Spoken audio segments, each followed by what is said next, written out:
I bid you welcome. I welcome you to my house. Welcome to my house. Welcome to my home. Hello Horror Hounds, welcome to my horror house. It's book review time. I recently restocked my collection of Amityville books. There are more Amityville books than you could possibly imagine. And I'm going to review each one as I finish them, but hold the videos back so I can release an Amityville book review a day until I've covered all of them. And we start, obviously, with the original, The Amityville Horror by Jay Anson. Everyone surely knows the story of the Amityville Horror. George and Kathy Lutz moved their family into 112 Ocean Avenue in Amityville, a house that had previously been the site of a family massacre. And for the 28 days they stay there, they suffer supernatural attacks, demonic attacks that ultimately leave them to flee the house. These are the two hooks that the book is hung on. One, that it's a true story. Everyone loves a true ghost story. And two is the setup. On December 18th, 1975, George and Kathy Lutz, with their 3 children, move into their new home at 112 Ocean Avenue, Amityville. 28 days later, they fled from the house in terror. So there you have the form, and what Jay Anson does is he sets up that 28-day time frame and then counts down. The chapters all start with the dates, and we know that we're counting down to the date where the family flee in terror. This was a reread for me. I first read it when I was about 10 or 11. That's probably about the right age to read the Amityville Horror. I was a lot more credulous back then, and there was enough in here to get under my young skin at the time. Anson does an awful lot to make this seem like reportage, like he's a documentarian rather than an author. One of the really nice touches I like in the book is that you get the floor plans of the house, so you can follow the action around, and you even get to the layout of the grounds with the house and the grounds and the boathouse and where the river is and the like.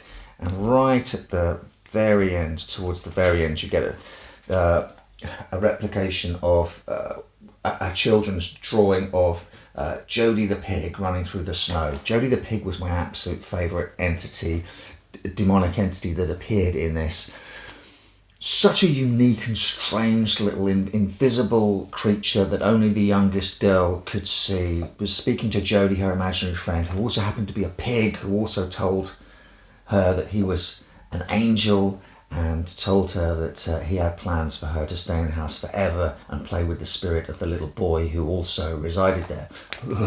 The trouble with rereading it now, many decades later, is that I don't believe a word of it. If you believe the Lutzes and the Warrens and the tales that are told about the house in Amityville, that is absolutely fine. Personally, I don't believe a jot of it. And reading back over this with adult eyes, it seems less like I'm going to lay out the case for events that happened after hours and hours and hours of audio interviews he did with George and Kathy Lutz, and apparently others. And there's an author's afterword at the back where he even says, a lot of this is circumstantial, but so much of this has been verified by third parties. And I'm thinking, well, when? Certainly not in the preceding 180 pages. Have you ever laid out the case that any of this has been verified? So, unfortunately, what we get is a narrative constructed out of all the things that the people he interviewed said happened in the house. And there's not much in the way, just a sprinkling in the way of what's going on inside these characters' heads and what they're thinking and feeling. Because, as I say, Anson wants to present this more as a report, as a document of the events of those 28 days.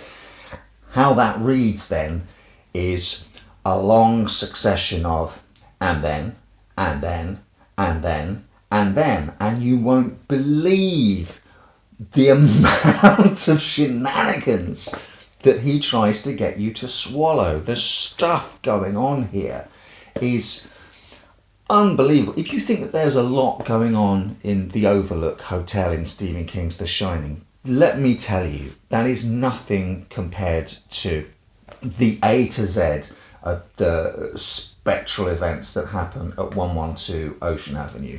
You've got the invisible demonic pig, you've got the marching band playing downstairs that only one member of the family can hear, you've got levitations, you've got green slime, you've also got an apparition of a sort of cowled skeletal figure, there's another apparition of a sort of black smoke, there's a a sort of porcelain lion model that attacks people. There's the headaches and the nausea, there's the room full of flies, there's the fact that no matter how much wood George puts on the fire and how high he turns up the thermostat, he can never get the house warm. There's locks being smashed, windows being broken, doors being smashed from the inside.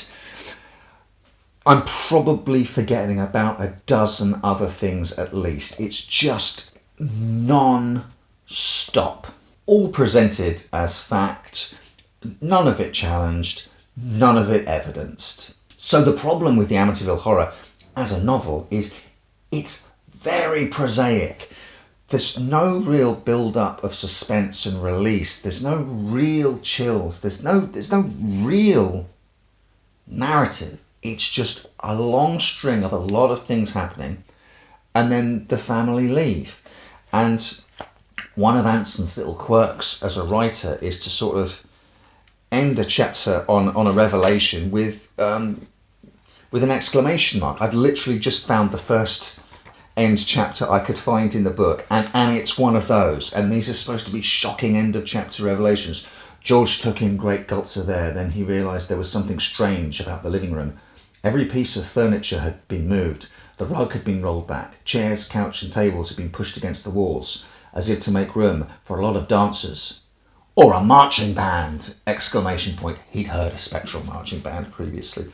And these are supposed to be sort of like shocking, dun dun dun.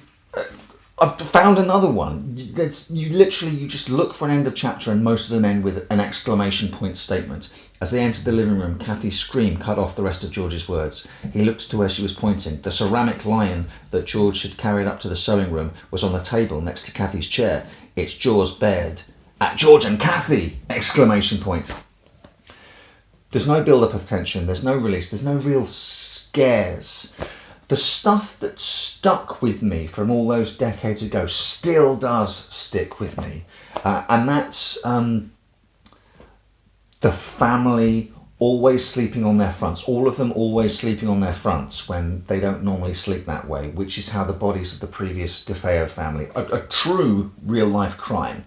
And I'm sure we'll get into the case of the DeFeos in later novels. Ronnie DeFeo killed his entire family with a rifle. Some of the mysterious circumstances surrounding it was the bodies were all found laying on their fronts and shot through the back. So the real creepy stuff for me in the Amityville Horror is that the family start to take on these sleeping poses that the previous massacred family had, and that George constantly wakes up at 3:15, which is the time the family were killed.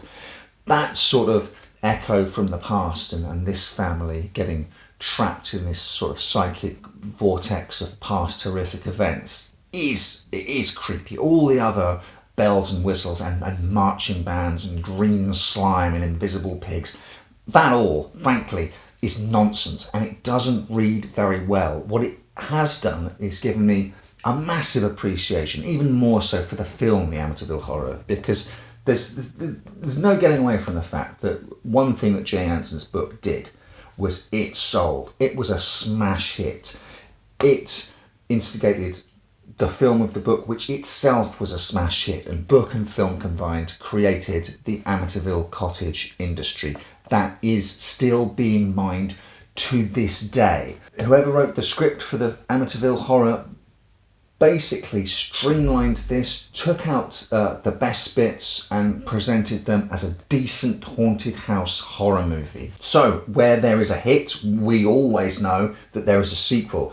There are so many Amityville films, of course There are sequels to those. But there are loads and loads of Amityville books. So while Jay Anson's involvement in the Amityville saga begins and ends with this first book, the publishing mantle is picked up by John G. Jones in the Amityville Horror Part 2, which we'll review tomorrow.